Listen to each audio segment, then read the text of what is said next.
Hello दोस्तों, कैसे हैं आप सब। उम्मीद करता हूँ अच्छे होंगे। आज मैं आप लोगों के लिए एक और नई वीडियो लेकर आया हूँ। ये वीडियो है राम मंदिर के 500 साल के इतिहास की। तो बात है आज से ठीक 500 साल पहले की।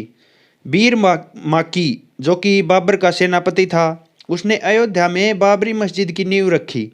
और ये मस्जिद ठीक वहीं बनाई गई जहाँ प्रभु श्री राम का जन्म हुआ था। और इसे बनाने के लिए वहाँ जो मंदिर था उसको भी तोड़ दिया गया था। अब मुगलों ने हमारे भगवान को तो घर से निकाल दिया, लेकिन उन्हें कौन बताए कि प्रभु श्री राम भारत के लोगों के दिलों में बसते हैं। और इसीलिए सालों तक चले कोर्ट केस के बाद भी किसी के दिलों से राम मंदिर बनने की आस को ख़त्म नहीं होने दिया। और अब 22 जनवरी 2024 को राम ललाट एक बार फिर अपने घर में निवास करने जा रहे हैं। शायद जिस टाइम आप ये वीडियो देख रहे होंगे उस टाइम तक राम मंदिर में प्राण प्रतिष्ठा का समारोह खत्म भी हो चुका होगा। और अगर आप अपने धर्म के प्रति वफादार हैं तो आपको बाबरी मस्जिद से राम मंदिर वापस बनने तक का सफ़र ज़रूर जानना चाहिए। तो दोस्तों, 1526 में मुग़ल शासन शुरू होने के ठीक 2 साल बाद, यानी 1528 में बाबर के कहने पर उसके सेनापति बीर माकी ने अयोध्या में राम मंदिर को तोड़ के मस्जिद बना दी और उसका नाम रखा गया बाबरी मस्जिद। और मुग़ल साम्राज्य में सिर्फ एक राम मंदिर नहीं बल्कि बहुत सारे मंदिर तोड़े गए जिनके सबूत हमें आज भी मिलते हैं। लेकिन उस टाइम बाबर ने एक एक हिंदू की आवाज़ को दबा दिया और उन्हें उनके भगवान से दूर भी कर दिया। और फिर कहानी में ट्विस्ट आया जब 1813 और 14 में ईस्ट इंडिया कंपनी ने एक ऑफिसर ने रिपोर्ट तैयार करी जिसमें मस्जिदों में हिंदू कलाकृतियों जैसे सबूत मिले। और फिर बाद में हिंदू और मुस्लिमों में नफरत की आग पैदा होने लगी। और 1853 में अवध के नवाब, जो कि वाजिद अली शाह के समय पहली बार एक सांप्रदायिक हिंसा भड़क उठी। हालांकि उसके बाद भी हिंदू और मुस्लिम एक ही जगह पर पूजा और नमाज अदा किया करते थे। पूजा और नमाज एक ही जगह पर। अब आप सोच रहे होंगे कि ये कैसे पॉसिबल। तो चलिए, इस पे भी एक स्टोरी है जो मैं आपको बताता हूँ।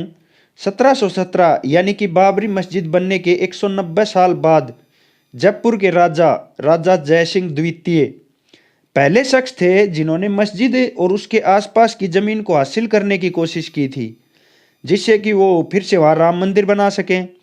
लेकिन लाख कोशिशों के बाद भी उन्हें कोई कामयाबी नहीं मिली, जिसके बाद वो मस्जिद के पास एक चबूतरा बनवाते हैं जिसका नाम राम चबूतरा रखते हैं, जिससे प्रभु श्री राम में आस्था रखने वाले लोग वहाँ पे पूजा कर सकें।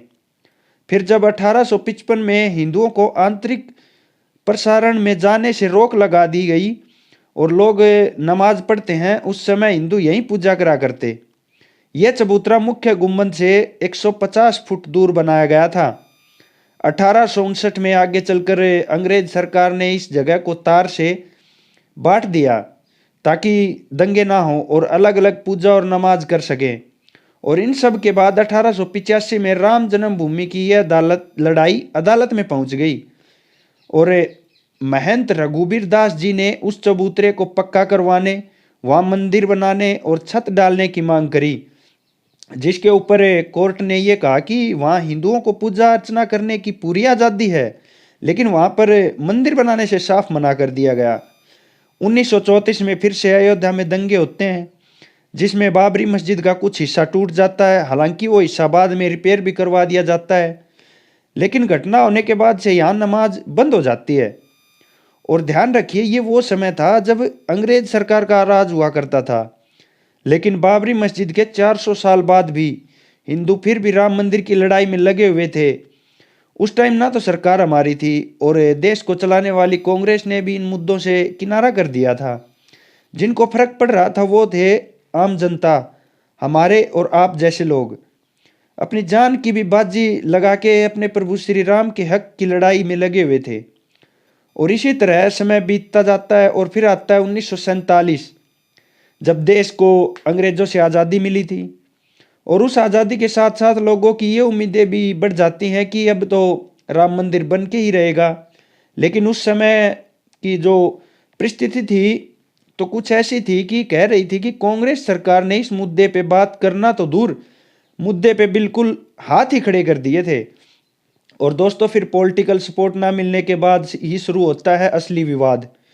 23 दिसंबर 1949 की सुबह अचानक ये बात फैल जाती है कि विवादित विवादित जो ढांचा था उसके अंदर प्रभु श्री राम की मूर्तियां मिली हैं। हिंदू पक्ष का ये दावा करने लगती है कि बीती रात हमारे प्रभु राम प्रकट हुए थे, जबकि मुस्लिम पक्ष ये दावा करता है कि किसी ने रात के अंधेरे में वो मूर्तियां रख दी है। अब जैसे जैसे ये बात फैलने लगती है दोनों पक्षों के लोग मस्जिद परिसर में इकट्ठा होने लगते हैं। विवाद को बढ़ता देखे उस समय के प्रधानमंत्री पंडित जवाहरलाल नेहरू वहाँ के जिला परिषद एक के नायर को लेटर लिखते हैं और कहते हैं कि मूर्ति को वहाँ से हटाया जाए और स्थिति को शांत किया जाए। लेकिन एक के नायर हिंदुओं और मुस्लिमों के भड़कने की वजह से इस आदेश को साफ इनकार कर देते हैं और उन्हें वापस जवाब में लिखते हैं कि अगर मूर्ति हटाई तो दंगे और बढ़ सकते हैं। लेकिन फिर भी नेहरू जी ने फिर से मूर्ति हटाने की बात कही, लेकिन फिर से एक के नायर ने हाथ खड़े कर दिए। इस घटना के एक हफ्ते बाद फैजाबाद कोर्ट ने इस जगह को विवादित भूमि घोषित करके मस्जिद के मुख्य द्वार पर ताला लगा दिया जाता है। इसके बाद फैजाबाद सिविल कोर्ट में 2 अर्जियां दाखिल की गई, जिसमें राम ललाट की पूजा और विवादित जगह पर श्री राम की मूर्ति रखने की इजाजत मांगी गई। और फिर 1961 में दूसरे पक्ष के लोगों ने मस्जिद और आसपास की जमीन पर अपना हक जताया और इसी तरह ये सिलसिला लगातार चलता रहा। कभी हिंदू पक्ष कभी मुस्लिम विवादित जगह को अपने अधिकार में लेने के लिए तरह तरह के दावे करते रहे। लेकिन फिर 1980 में बीजेपी के गठन के बाद इस मुद्दे पे खुल के चर्चा हुई। राम जन्मभूमि पे लगा ताला खुलवाने के लिए 24 सितंबर 1984 को बिहार के सीतामढ़ी से राम जानकी रथ यात्रा शुरू होती है, जिसके हजारों लोग इस यात्रा के साथ जुड़े। 7 अक्टूबर 1984 को ये यात्रा अयोध्या पहुंची और वहां पहुंच के राम मंदिर का संकल्प लिया और फिर यात्रा लखनऊ होते हुए दिल्ली पहुंच गई, जहां 19 अक्टूबर को वहां संतों को इकट्ठा होना था। यही यात्रा का समापन भी होना था, लेकिन उसी सुबह प्रधानमंत्री इंदिरा गांधी की हत्या हो गई और यात्रा बीच में ही बंद करनी पड़ी। फिर 1985 में शाह बानो नाम की मुस्लिम लेडी अपनी पति से तलाक के बाद कोर्ट पहुंचती है और फिर कोर्ट भी उसे लड़की के फेवर में ही फैसला सुना देता है। अब इस फैसले से मुस्लिम समुदाय नाराज हो जाता है और उन लोगों की नाराजगी दूर करने के लिए उस टाइम के प्रधानमंत्री राजीव गांधी के नया कानून बना देते हैं। वो आने वाले इलेक्शंस के लिए ये सब कर रहे थे। फिर हिंदू उनसे नाराज होकर उन पर मुस्लिम कम्युनिटी को खुश करने का आरोप लगा देते हैं, जिसके बाद इस डैमेज को कंट्रोल करने के लिए राजीव गांधी एक और ऐतिहासिक भूल करते हैं और अयोध्या में विवाद फिर से बढ़ जाता है और बाबरी मस्जिद के ढांचे का ताला खुलवा देते हैं और वहाँ फिर से पूजा अर्चना शुरू हो जाती है। फिर इस पे मुस्लिम कम्युनिटी है वो फिर से नाराज हो जाती है और फिर 6 फरवरी 1986 को बाबरी मस्जिद एक्शन कमेटी का गठन किया जाता है। और फिर आता है साल 1990, जब 25 सितंबर को लाल कृष्ण आडवाणी ने राम मंदिर आंदोलन को बीजेपी का आंदोलन बताते हुए सोमनाथ से अयोध्या 1000 किलोमीटर की यात्रा निकालते हैं और इस यात्रा के दौरान लाल कृष्ण आडवाणी को बिहार में रथ रोककर उन्हें गिरफ्तार कर लिया जाता है और रथ यात्रा पर यही रोक लगा दी जाती है। लेकिन जिस दिन ये यात्रा खत्म होनी थी यानी 30 सितंबर को, उस दिन हजारों लोग अयोध्या पहुंच जाते हैं और विवादित जगह पर झंडा फहरा देते हैं। दंगे हो जाते हैं और यहाँ तक कि कर्फ्यू भी लगा दिया जाता है। लेकिन फिर भी काबू में ना आने के वजह से उस समय के सीएम मुलायम सिंह वहाँ गोली चलाने का आदेश दे देते हैं और कई लोग मारे जाते हैं। दावा किया जाता है कि पुलिस की उस गोलीबारी में 55 राम भक्त मारे गए, जबकि यूपी पुलिस सिर्फ 17 लोगों के मरने की ही बात को मानती है। इसके बाद आता है 6 दिसंबर 1992। उस समय के प्रधानमंत्री नरसिम्हा राव देश के प्रधानमंत्री थे और कल्याण सिंह यूपी के मुख्यमंत्री।